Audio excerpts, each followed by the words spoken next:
Stephen, hello and welcome to the Transformation Evoked podcast, where we dive deep into the ketogenic diets as a metabolic therapy.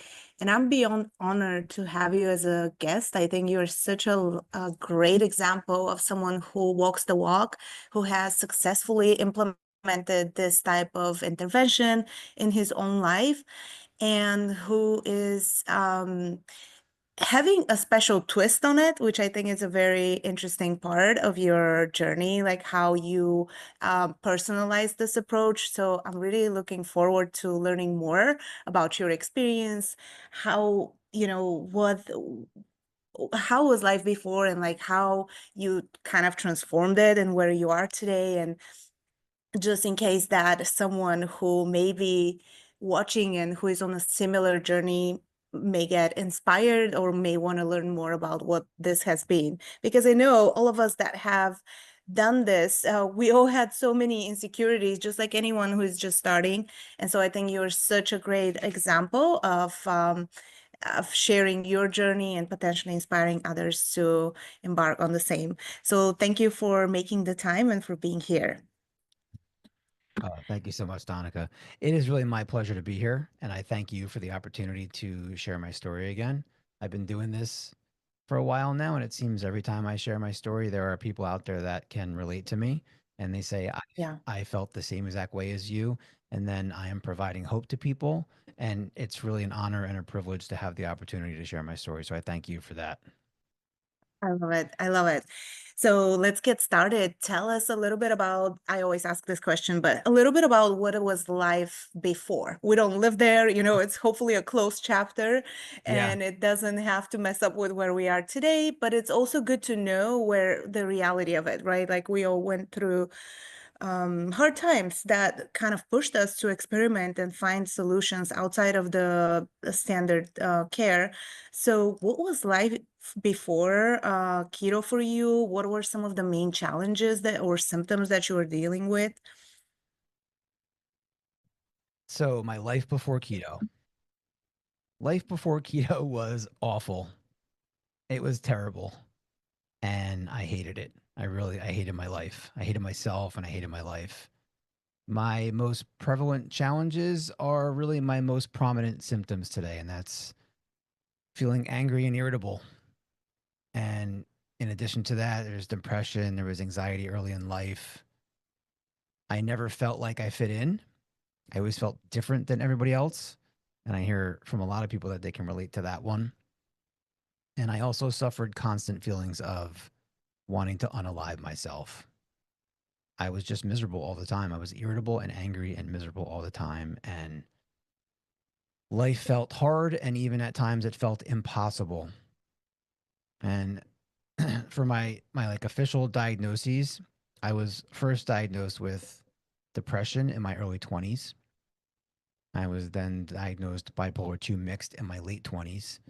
And that's when I was given an anti seizure med called Lamictal, which worked pretty well for me. It worked okay compared to other drugs I had taken, like SSRIs, that made me feel terrible. It's important to note in my story the anti seizure treatments and how they work for me because it comes up. Mhm. And so that was my mid to late 20s. I was diagnosed as bipolar. So it's been 20 years. And since using a ketogenic diet, I consider myself in remission from bipolar. I no longer suffer from bipolar disorder. Wow, love hearing that. And yeah, I think you're so right in terms of how much people with mental illness in general, whether that's bipolar or any other diagnosis, suffer with the same feelings of unworthiness, like something is like isolating ourselves, not being a good fit, or anything of those feelings that you shared you had before. Yeah, it doesn't sound like a fun place to be, and it sounds like some of the the best years of your life you spent living that way, and I'm sure it wasn't easy. I have another important part of my story to tell is that I started to smoke pot in high school, and it was the only thing that made me feel normal and provided some relief from feeling miserable all the time. And again, it's important to note that marijuana is an anti seizure treatment, just like Lamictal was. But the problem is, I can't regulate it and I can't control it. So I'm smoking too much. And from that time on, I'm a hopeless addict. So that leads to dealing with substance abuse for most of my life. And that goes for anything that feels good for me, and that can include food and exercise. I can overdo anything, really. And so I've also dealt with binge eating. And I was also a victim of multiple sexual traumas that started at an early age of about 8 years old. So that sums up my life before keto. I was angry, irritable, depressed, suicidal, and I acted like a huge jerk. And I would make terrible and irresponsible decisions that would be very harmful to me, even though I was always seeking relief. Yeah, yeah.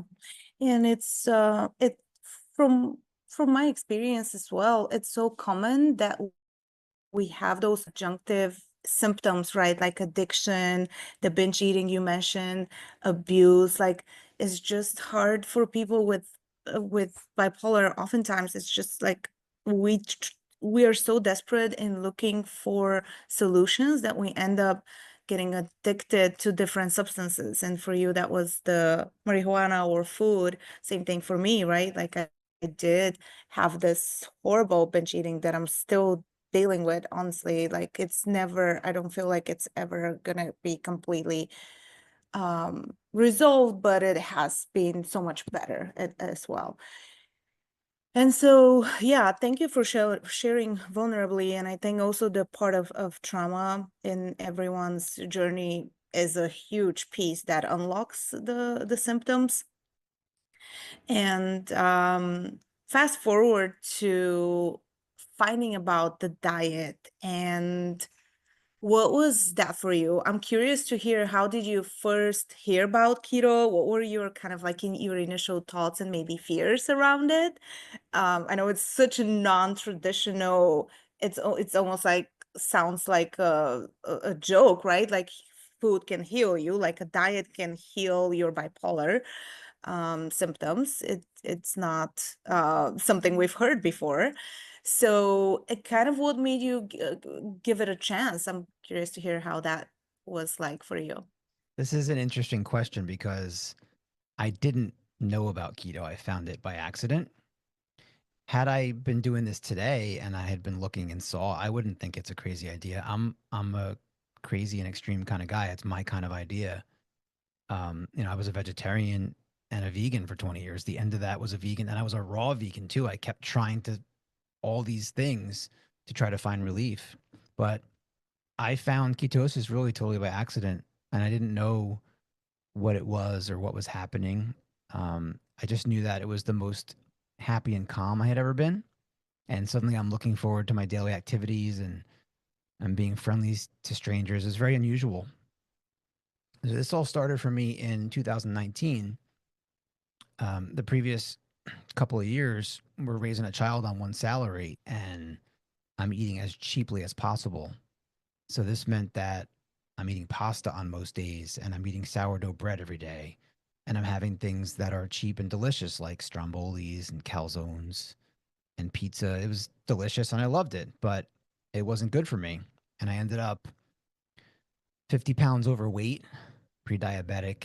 I had terrible, terrible skin issues, terrible mood, angry and irritable, and even with a great job and a great wife and a 2 year old baby, I was still miserable and had strong feelings of wanting to unalive myself. And the worst part was there's no explanation for the way that I felt. There was nothing in my life that justified the way that I felt. But the Mhm. worst part was that, on top of it all, is that I can't be the dad that I want to be. I can't be the dad that my daughter deserves. So, being 50 pounds overweight, I decided to change my diet. And I remembered doing this diet plan when I was weightlifting called carb backload. And I remembered that when I lowered my carbs and I tracked my carbs, that I felt better. So I did that. And so that was pretty easy because all I had to do was really eliminate the bread and the pasta, which were things I loved, but it was easy to cut them out. And I lost 20 pounds in 2 weeks and I felt better immediately. But I always attributed that to the weight loss. So then I started to eat, I guess, what we'd call paleo. And I remember around this time, I started listening to a lot of podcasts, and I heard Vinny Tortorich, and he was on with Dr. Drew and Adam Carolla, and he was talking about this thing called the carnivore diet. And I thought it was the most ridiculous thing I've ever heard in my life. I was laughing. I'm like, how could anybody just eat meat all day? And I'm picturing like the same boring piece of steak every day. How could anybody do that? But the idea stuck in my mind because, like I said, it's a crazy and extreme idea, and that suits my personality. It's the kind of thing that I would try. And I noticed that the more meat I was eating and the less carbs I ate, the better I felt. So within 9 months, I followed the path. I had the idea of carnivore in my head. And within that time, I was already eating only meat. And I learned pretty quickly that I was lacking on fat. And I was trying to get my fat like many people do from liquids, like liquid fats like butter and tallow, coconut oil. And you can only get so much through liquid fat. Otherwise, you're going to have stomach problems. I'm going to have the dreaded fountain coming out of my backside. That's not what I want. So I started to get beef fat from my butcher as early as like the fall of 2019. And people are always asking me, well, how can you eat so much fat? Well, I've been eating a lot of fat for a really long time. And it took me a long time to get here. I like to tell people that it didn't happen overnight. So I'm doing this diet for Yeah. a while, and then COVID hits. I start working from home. And instead of commuting to the office and going to the gym on my lunch hour, I have a gym in my basement. I'm working out downstairs. And because I don't regulate things, even when they're a healthy activity like exercise, I'm working out too much. I'm overdoing it and I'm starting to get really beat up. And I would take days off and I would just be really sore. And I'd take a week off and I'd still be really sore.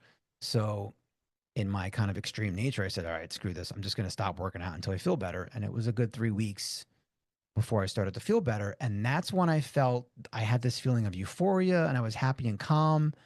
And I just didn't understand. I was so puzzled by it. Like, I never felt like this before. All I knew was if you could put that in a pill, I would take this pill every day. I would pay $1 million to have pills to make me feel this way. And I was tracking my food at the time.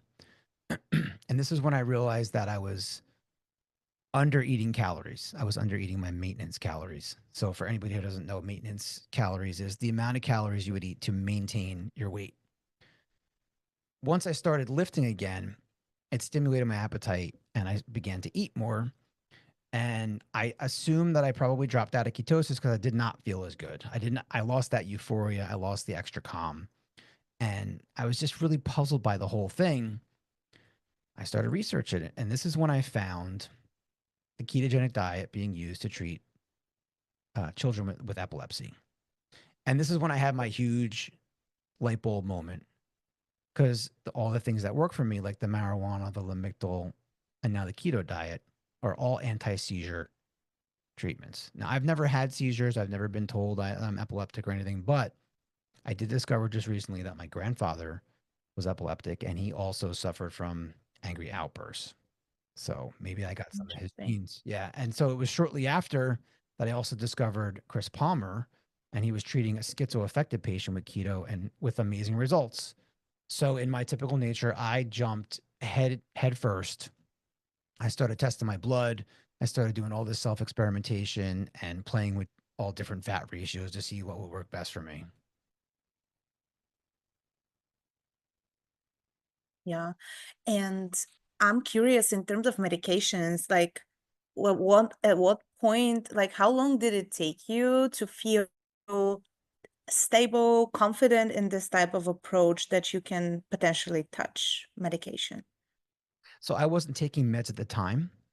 In my Okay. in my history, I would go through cycles. I'd go up and down cycles. And so I'd be doing terrible at one point and I would feel like my life was unmanageable and I would start taking a medication, maybe Lamictal. And then 6 months later, my life would be a little better back on track. I'd be eating better, exercising again. And then it's the side effects are more powerful than the benefits I was getting. So I want to stop taking it.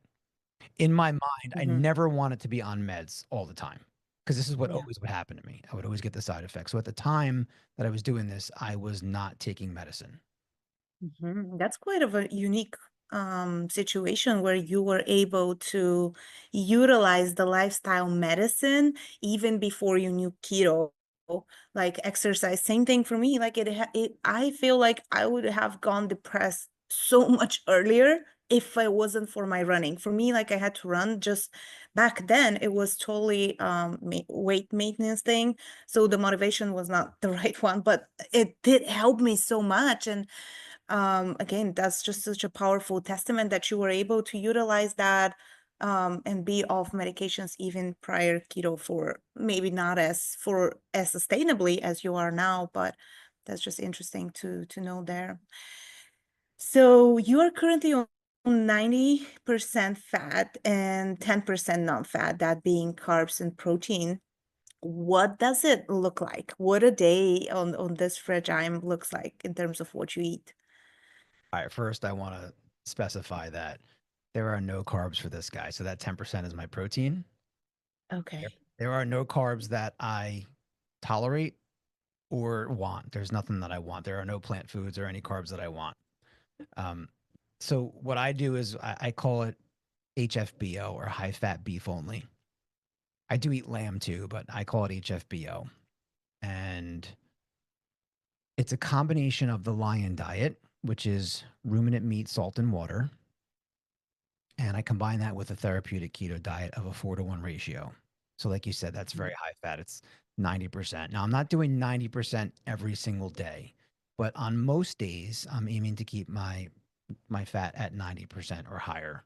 And for me, it's very, very simple. It may sound boring, it may sound plain, it may even sound crazy to people now that I've been doing raw for so long too. That's another element of this that I've added. But on most days, my meal is a large pile of raw beef fat and a smaller pile of raw meat. And I do throw organs in once in a while. I do eat liver and veal brains. That's two of my favorites. I also eat heart when I can get it.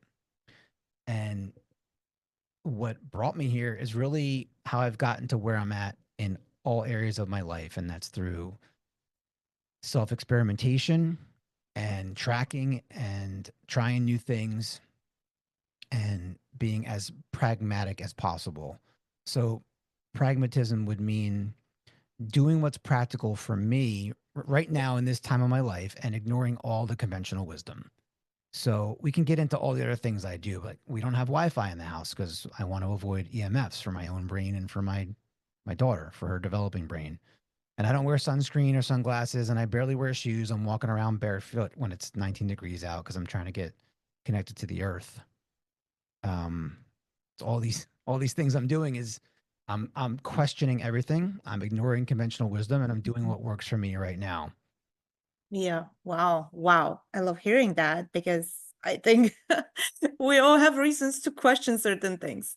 Tell me how hard it is to keep up with that. It sounds like quite strict. And is it what is it like to keep up with that? Can you stay regular with it? Do you have cheat days? Okay, so cheat days don't work for me because I'm an addict. So if I cheat, I am cheating myself, and it's never ever going to end well. Um, people use the word strict and restrictive, and people will say discipline. I would say, yeah, I agree with that. It takes discipline. But as far as strict and restrictive, it's Brett Lloyd. He's the Thankful Carnivore, and he says when he talks, he says, "You know what's strict and restrictive is suffering with bipolar and depression for 30 years. Mhm.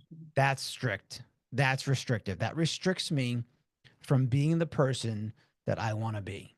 So sure, I can go eat the pizza and the stromboli, and really those are not even the things that I want anymore. I want ice cream and Reese's and Snickers. Those are my favorite things. I choose to eat the way I do because I want to feel the way it allows me to feel. That is liberating. It is not strict and it is not restrictive. I'm fortunate that I have come to love how I eat. I love every bite of every meal. And I am constantly experimenting, looking to change things. Like I said, I'm aiming for 90% on most days, but it's not every day. And if you want to talk about cheating, I wouldn't call it cheating. I would say treats. If I'm like 95 to 99% raw, then a treat for me might be a cooked steak on the grill Or if I'm eating mostly ruminant meats, then a treat might be having chicken or pork one day, especially if I'm sharing it with my daughter. It's bonding time. She likes eating together and she's bigger on those other meats than I am. So that's all less than optimal for me. When I eat raw ruminant only, I'm going to be the most optimal I can be. My mood, my digestion, everything. If I add in cooked food, if I add in chicken and pork, I'm going to be less than optimal, but those things can be treats for me. Um, Mhm. and one of the things I like to do is I like to cycle my fat percentage and my protein intake too. So I started weightlifting again. I had been sprinting primarily as my exercise for a year and a half, and I started weightlifting again. And so the day after I weightlift, I'm going to be hungrier. I'm going to want more protein. So I've found that if I do a couple of days at 90%, then I can have the day after I work out, it can be an 80% day, or it can be even less than that with higher protein. If I do it for that one day, it's not going to affect my mood. Sure, my glucose is going to go up a little, my ketones might come down, but it's not going to affect my mood. And so I can cycle things like this. And this is what I've been experimenting with. So if I'm lifting twice a week, then 2 days a week, I'm going to be eating a little bit more protein. And those would be like my treat days, I guess. I really look forward to that. And the other days, I mean, I'm focused on making the right decisions for myself so that I can achieve all of my goals. And it all starts and ends with what goes in my mouth and how often. And I'm trying to do the best I can to care for myself, to protect myself, to keep myself safe. These are the things I'm after. And so that makes it just makes it easy.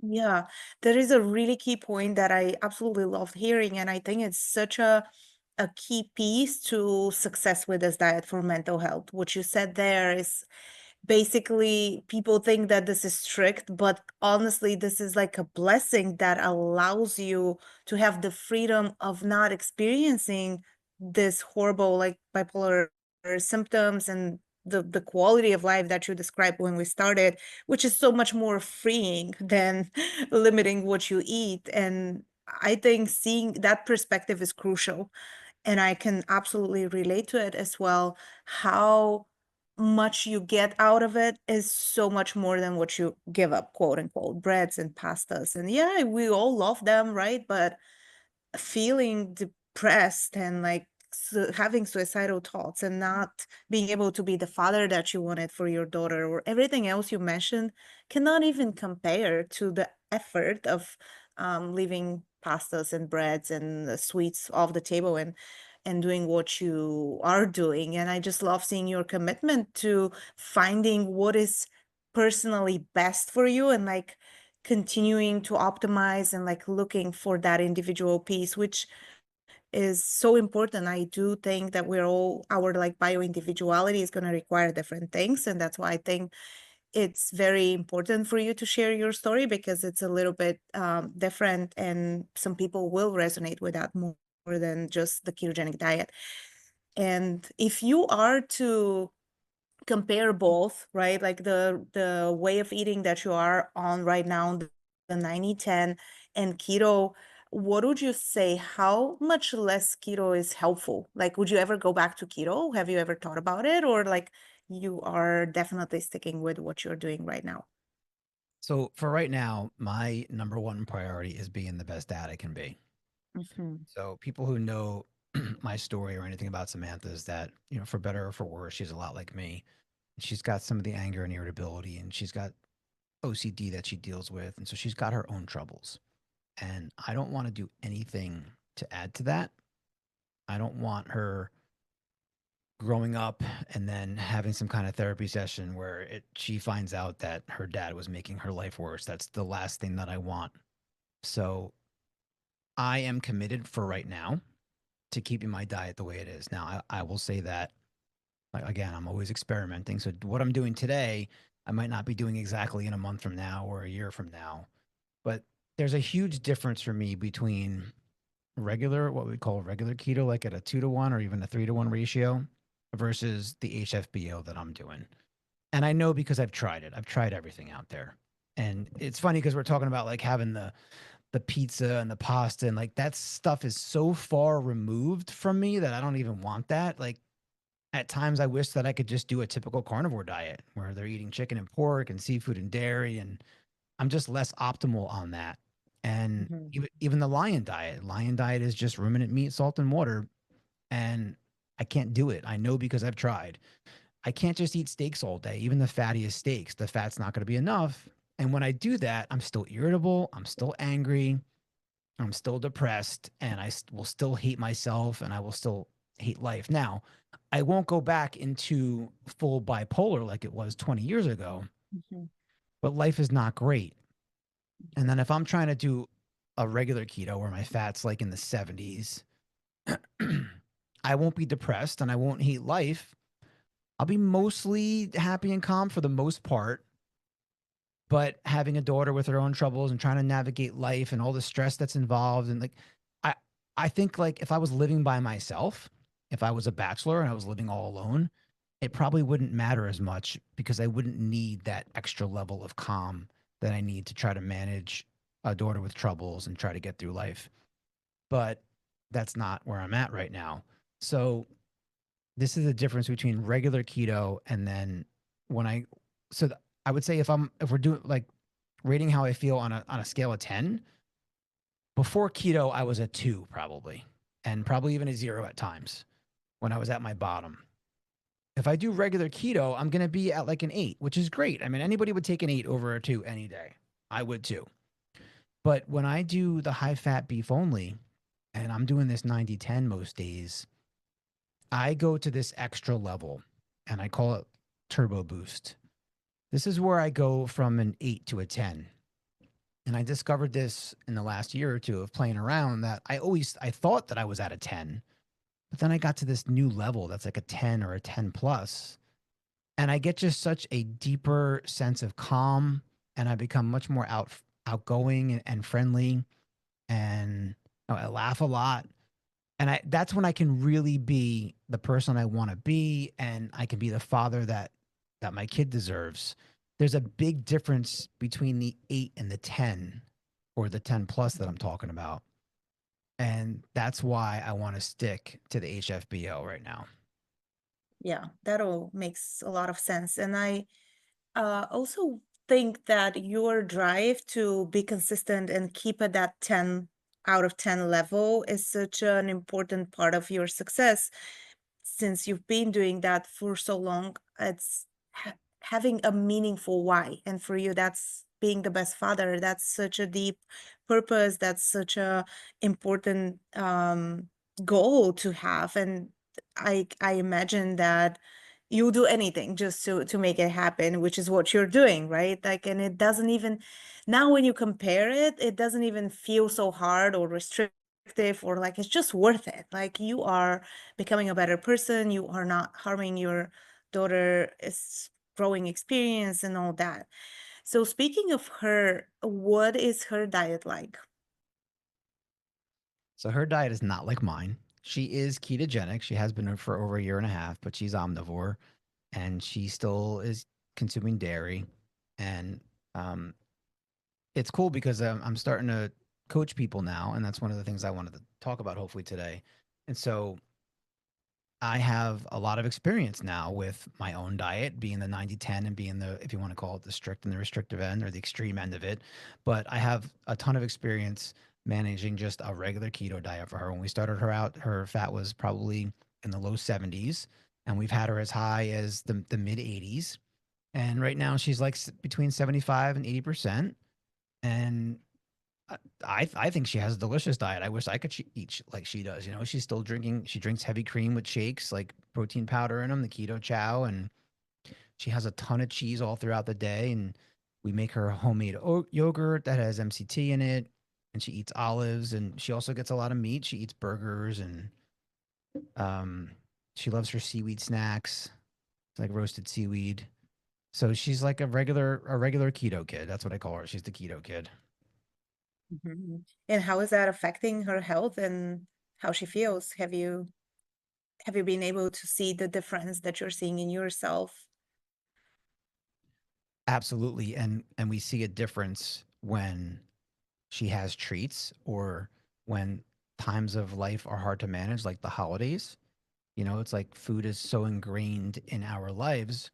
And the fall is tough. The fall is tough for all of us that suffer from mental health. The days get shorter and it gets colder, and a lot of us suffer.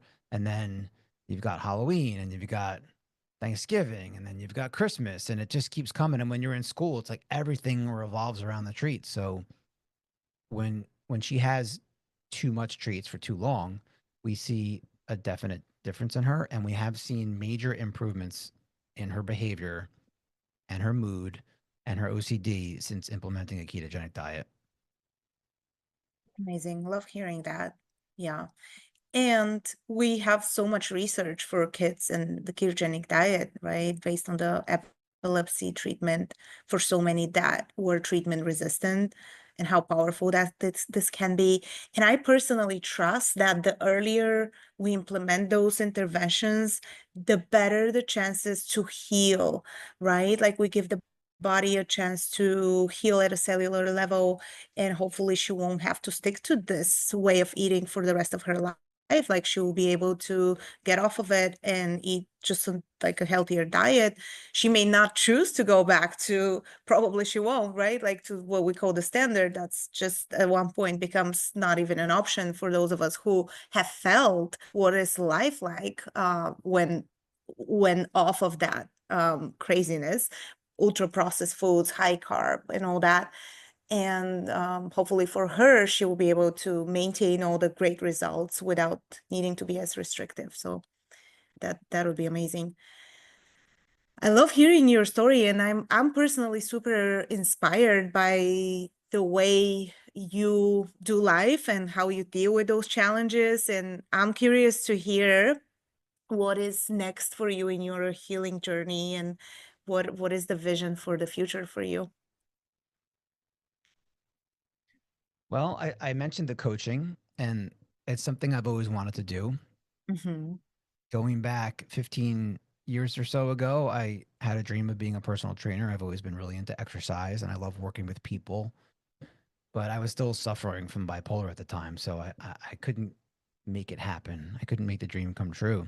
But I was working with family and friends and coworkers, and it was very similar to what I'm doing now.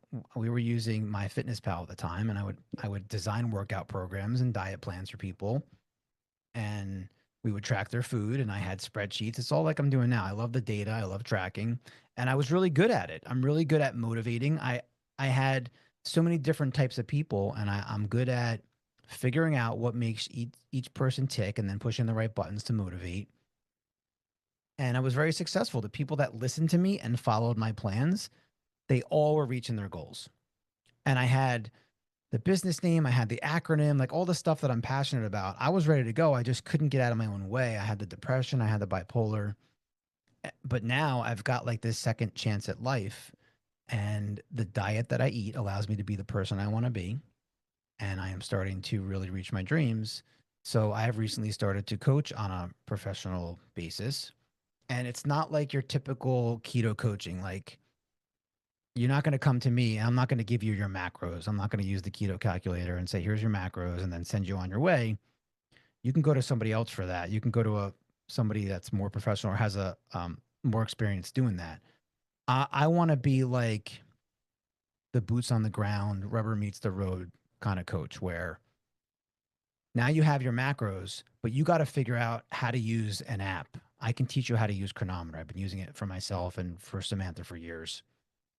I can teach you how to put your meals in, make them fit your macros, and then also be an accountability coach, someone who's going to be there with you, like step by, because this is what people need. I Mhm. believe that this is what people need. It's so easy to go and have a 15-minute session with somebody and they say, okay, here's your macros, come back and see me in a month. But if you don't even know what macros are, or you don't know how to find them in the app, and then you don't know how to design your meals to fit those macros, like what's the point, right? So Mhm. this is what I'm hoping to do now is I want to help as many people as possible, and I want to be able to do it on a professional level so that it's sustainable for me and for my life, because I have so many other things that I'm trying to fit in my day that we can get into all that stuff if you want with the meditation and the breath work and all the different things that I'm doing for my own mental health. I need to be able to manage it in a timely manner, you know? Absolutely, yes. And what a great insight as to your potential as a coach, right? Like you have this robust approach towards health, which is not, yes, the diet is the fundamental piece, but it's more than that. Like what I call it is the ketogenic lifestyle, because it does um contain more aspects than just the food we eat. And I think at this point, everyone who is attempting to implement this as a strategy to treat their mental health has a good understanding of that. And I just love seeing what becomes available for you now that you can follow your dreams. And that's my favorite part of this journey, doing this for almost like reinventing ourselves, right? Like all the limitations that we previously had are no longer there. Now we are free and open to do whatever we want with our lives. And it's just such a such a blessing to be able to be there, because most of us have heard that that's never going to be the case. Like a serious mental illness is lifelong and you'll suffer and you'll be on medications and just like misery, right? That's the diagnosis to me. Like it literally meant that. And that's no longer the case. And I'm seeing that for you as well. Starting to bring even more alignment, doing the things that you love, obviously that you're passionate about, walking the walk, finding what truly matters to you and what's important to you. I love that you want to focus on the piece of coaching that is more of a accountability and like the things that you probably needed more than anything else. I think that's just beautiful to witness. And I know you're very active in the field, just as a sense of now you've walked the walk, you've felt better, and you just want to give. Um, I'm aware that you have a lot going on in terms of contribution back to the community. Like you have a Facebook group where you run challenges, you have the MT4MH project, you have your own YouTube channel where you speak to others. And tell us more about those. Like what are you looking forward to in the future through some of those projects, and if anything else is alive as well. I know you were recently featured on the Metabolic Mind Think and Smart profile page, so tell us about those. Well, I'll tell you that has been really amazing for me. That just to the sense of love that I get from this community and the respect that I get from everybody has really filled a hole in me that I didn't know was there. And for Metabolic Mind to put me up as one of their first 12 profiles on the Think Smart website, it's just such an honor. It's a privilege and an honor. I know there's going to be more eventually. I know they have a lot more profiles coming out, but I was one of the first 12, and it's all what I call like A-list people. It's you and all the names up there, Lauren Kennedy and Matt Bazuki. It's like, and then got me there too. I'm like, what am I even doing there? It's amazing. You are doing it. What do you mean? Like you are I know, so but belonging there. I know, but it's hard for me to not to feel like I'm just a normie and you guys are all the celebrities and now I'm there with you. It's been awesome. You know, a large part of my story has been the feeling of not fitting in and never belonging. And so many times in my life, like when I started to smoke pot, I was doing it to fit in. I didn't want to be a burnout. I didn't want to fit in with what we called the burnouts back then. But there was a level that felt good that I like kind of fit in and I had like a crew to hang out with. So to be accepted and to be part of this community has been really huge. Um, and that's part of the reason that I started when I originally started the HFBO. It was because I couldn't find anybody out there doing what I was doing. So there's the regular carnivores and they've got their own groups on Facebook, and there's the Lion Diet, but there's nobody doing the high fat approach. And I thought, well, even if I'm going to be the only member of my club, I'm going to start my own club. I'm going to come up with an acronym. I'm going to make a logo for it. And that's the HFBO. And it's the original acronym was high fat beef only, but I've changed it since to high fat beyond optimal, because my Facebook group that I have has grown to, I think we're almost 300 members maybe. And there's lots of people in there, and they're not all doing beef only, but the focus is on the fat. And it's really a wonderful community. Everybody in there is accepting, and we're all just trying to help each other. It's gotten a really high quality of people together. And it's not like if you're on the lion diet and you say something about pepper and people are going to scream at you, oh, you can't have pepper on the lion diet. Get out. What are you talking about? And same thing on the carnivore diet. Like if you're in one of these carnivore groups and you mention that you want to have veggies and people are going to curse at you and say, get out of here. What are you talking? If you come in my group, you're not going to get any of that. We're not going to judge you as long as your focus is on fat. And even if you're not doing high fat now, if you want to do it in the future, we're going to help you figure out how to get there. Nobody's going to be judgmental. I really love that group a lot. And as far as my Yeah. YouTube, I mean, I am so blessed. I really am. I've had you as a guest, and I've had Mia and Hannah Warren and Eric Rogers. These are all the people that I consider like the A list in the community. And then because I went to the Metabolic Revolution rally in DC and I met some people in person, I had Vinny Tortorich on. I had Georgia E was my guest. Her show is going to be coming out on Friday. And in the future, I just want to grow that channel because I want to get the message out as much as possible. And that's an avenue to do that. And one of the cool things about my channel is a little bit different. It's not just going to be your everyday hour long podcast with the same questions that you hear. It's different. Most of my shows are going to almost 2 hours, and there's a lot of casual talking in there. And for someone like Georgia, she's been on a million podcasts, and we all know how smart she is, and we've heard her talk about the science and how to implement the diet. But when I had her on, I asked her, like I do all my guests, I want to know about her childhood. I want to hear about her diet growing up. I want to know what got her into psychiatry. And then I'm asking her questions about what a day of eating looks like for her, and if does she indulge, does she have treats, probably all the things that you'd want to hear someone like her answer. So my channel's a little bit different. I intend to continue that, and I'm going to start having some people on for a second time around, and I'm going to hope to grow that channel.